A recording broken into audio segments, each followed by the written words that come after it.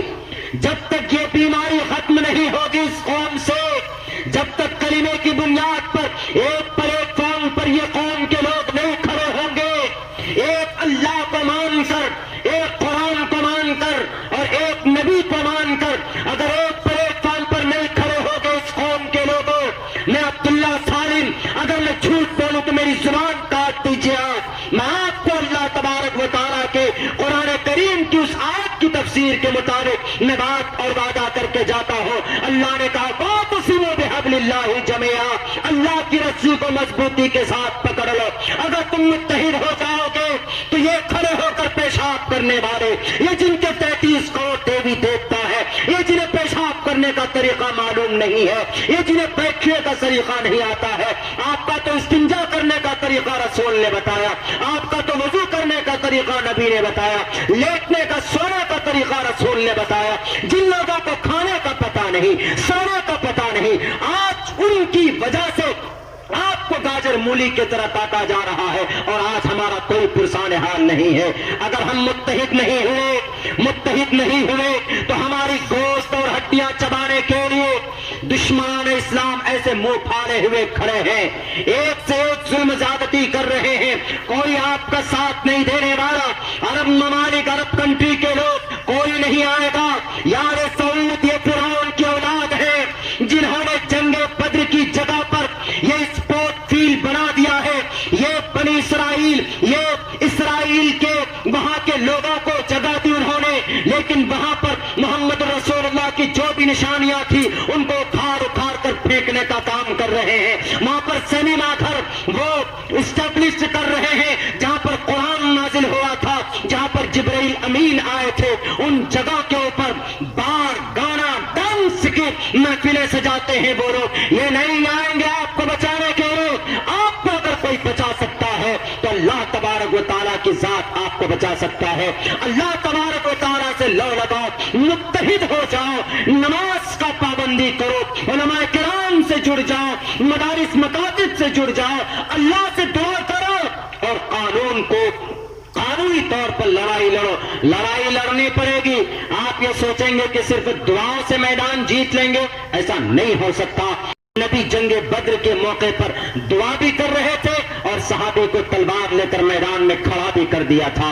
اگر آپ کے مدرسوں کو بند کرنے کی بات کی جاتی ہے تو راتوں کو تہجد پڑھ کر اللہ سے مانگو اور کہو کہ اللہ ہمارے گناہوں کی وجہ سے ہماری مدارس بند کرنے کی بات کر رہے ہیں, تو اللہ سے بھی دعا مانگو اور قانونی اعتبار سے لڑائی بھی لڑو. قانونی اعتبار سے جو کوشش ہے وہ کوشش بھی کریں گے, انشاءاللہ تبارک و تعالی معاملے کا حل ضرور نکلے گا. اگر ہم مکتب فکر میں بیٹھ کے ہم چکرالوی, ہم جماعت اسلامی, ہم فلاں, آپ کا عقیدہ اپنی جگہ پر ہے, ہم منع نہیں کر رہے. ہر آدمی اپنے عقیدے کے مطابق رہے, لیکن جب مدارس کی بات آتی, مکاتب کی بات آئے, گاؤں سماج کی بات آئے, ملی بات آئے, سماجی بات آئے, تو اس وقت دکھا دو وی آر, دکھا دیجئے اس وقت وی United and we will be stand. If you divided, definitely you will fall. اگر آپ الگ بٹ گئے تو اللہ کے نبی کی حدیث بھی ہے کہ آپ کو کوئی بھی مار سکتا ہے, آپ کو کوئی بھی کمزور کر کے آپ کو دبا سکتا ہے.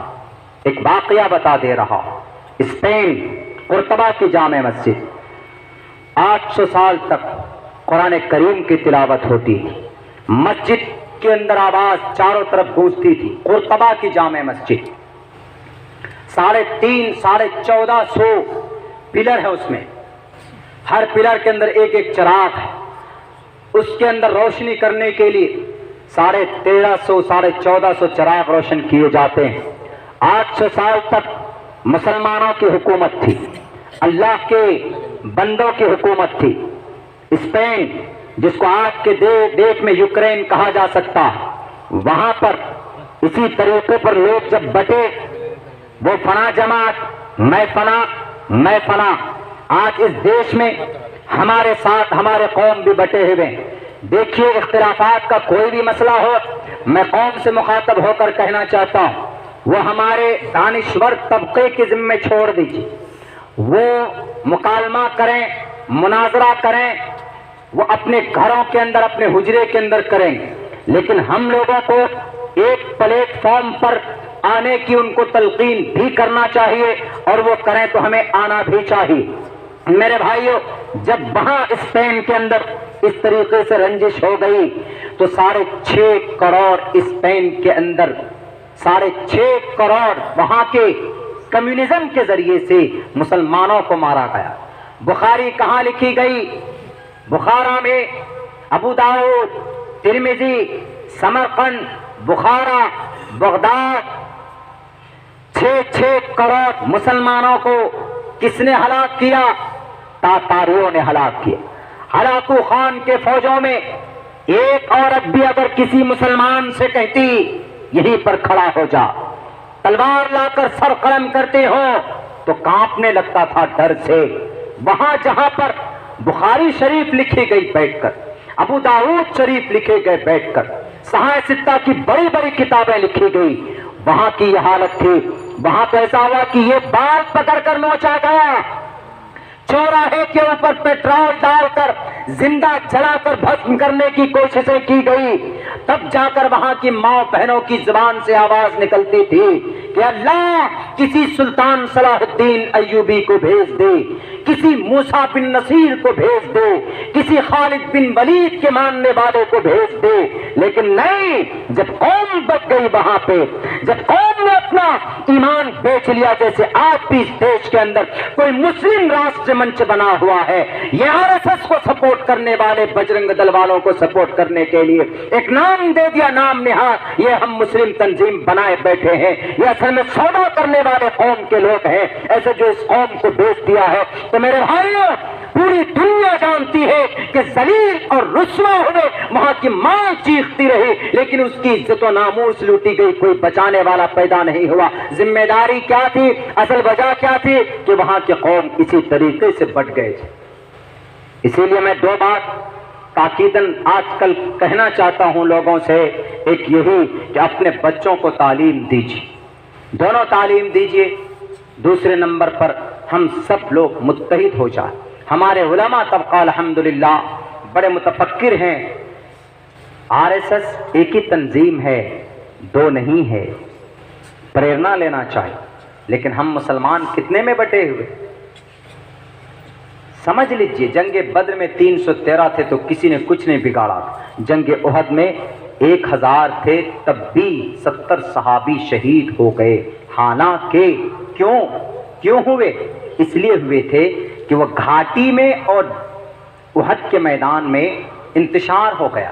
گھاٹی میں اللہ کے نبی نے کہا تھا کہ یہیں پر رہنا، 2 جماعت ہوگی، کسی نے کہا کہ نہیں اللہ کے نبی کا مطلب یہ تھا، کسی نے کہا کہ نہیں یہ مطلب تھا، کسی نے کہا کہ نہیں یہ مطلب تھا، انتشار میں پڑ گئے، صحابی 2 طرف ہو گئے، جس کی بنیاد پر اللہ تبارک و تعالیٰ کی طرف سے جو نصرت تھی، جنگ احد کے میدان میں میدان فتح کرنے کے ہونے کے قریب تھا، تو اللہ تبارک و تعالیٰ کی طرف سے جو مدد آنے والی تھی وہ رک گئی، اور پھر 70 صحابہ کو بڑے دردناک انداز میں شہید کیا گیا۔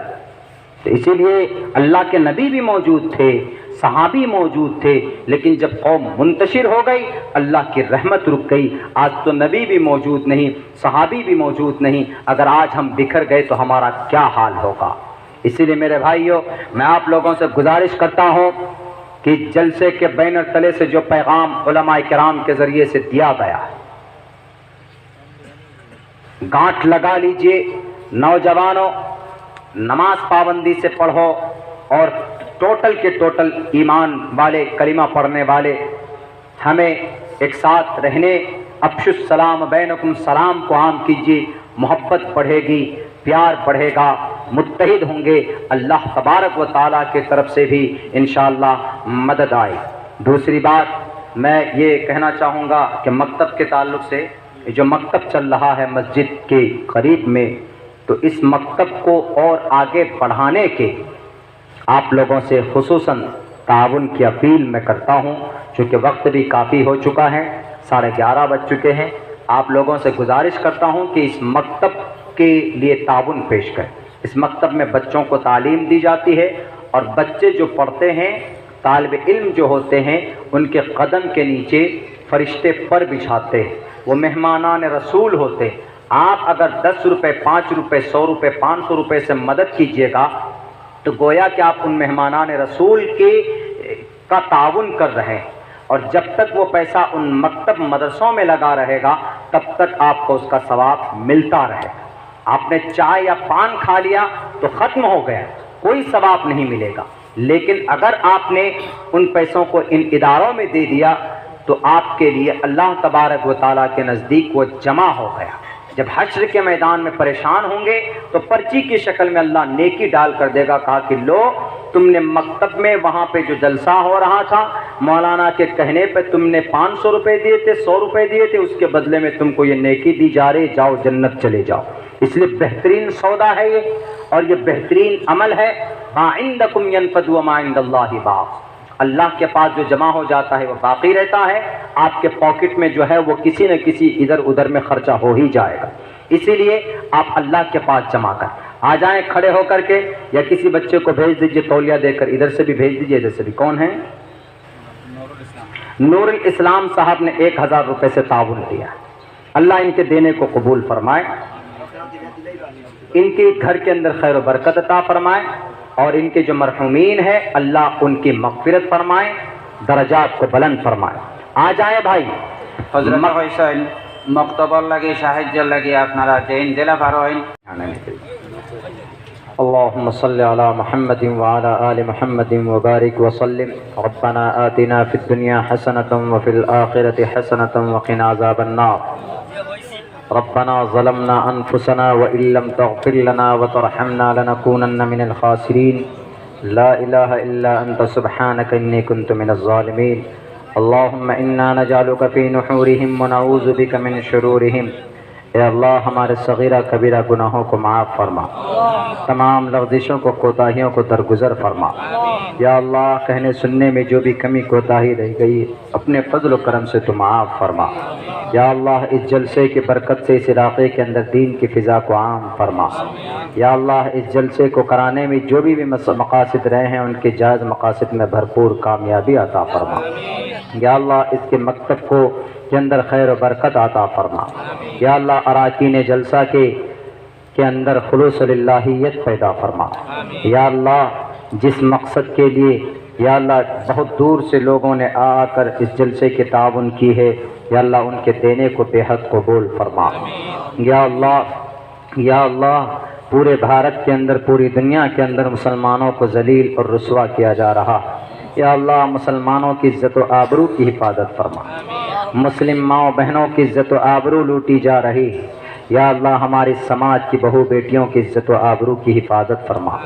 یا اللہ بہت سارے نوجوانوں کو UAPA کے تحت معصوم نوجوانوں کو جیل کے اندر ڈال دیا گیا ہے، یا اللہ ان کی رہائی کے اسباب پیدا فرما دے۔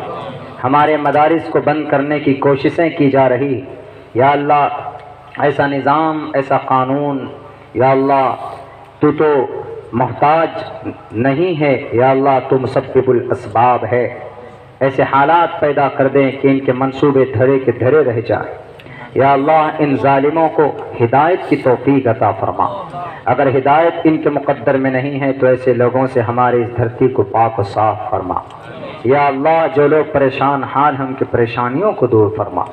یا اللہ جو لوگ بے روزگار ہیں ان کو حلال پاک روزی نصیب فرما۔ ہمارے مدارس کی، مکاتب کی، خانقاہ کی حفاظت فرما۔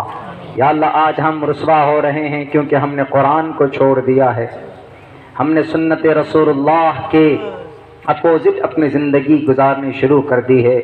یا اللہ اس لیے آج ہمیں جو چاہ رہا ہے داڑھی کے نام پر، ٹوپی کے نام پر، یا اللہ کلمے کے نام پر ہم کو لوٹا اور کھسوٹا جا رہا ہے۔ یا اللہ ہم از اعمال بد سے توبہ، اپنے تمام تر گناہوں سے استغفار کرتے ہیں۔ یا اللہ تو ہماری چھوٹی سی، ہماری اس حقیر سے، کمزور سی، یا اللہ ہماری تو اس گزارش اور توبہ کو قبول فرما دے۔ یا اللہ آئندہ خلوص کے ساتھ، استقامت کے ساتھ پابندی کریں گے نماز کی، یا اللہ ہمیں تو استقامت عطا فرما۔ ہمارے نوجوانوں کو یا اللہ شریعت سے جڑنے کی توفیق عطا فرما، قرآن و سنت کے مطابق زندگی گزارنے کی توفیق عطا فرما۔ یا اللہ ابھی اور یہ پروگرام یہ جلسہ چلے گا، شیطان کی شر سے اس جلسے کی حفاظت فرما، یہاں کے لوگوں کی حفاظت فرما، یہاں کے مسلمانوں کی حاسدین کی حسد سے ہر طرح کی شرور فتن سے حفاظت فرما۔ اس اسٹیٹ کی اس صوبے کے اندر رہنے والے جتنے بھی مدارس مکاتب خانقاہ مدارس ہیں سب کی حفاظت فرما۔ یا اللہ ہماری اس مجلس کو ہمارے نجات کا ذریعہ بنا، ہماری اس بیٹھک کو ہماری اس دعا کو نبی پاک علیہ الصلاۃ والسلام کے صدقے طوفین میں قبول فرما۔ صلی اللہ تبارک و تعالی علی خیر خلقہ محمد و آلہ و صحبہ اجمعین برحمتک یا ارحم الراحمین۔ نیچے شروع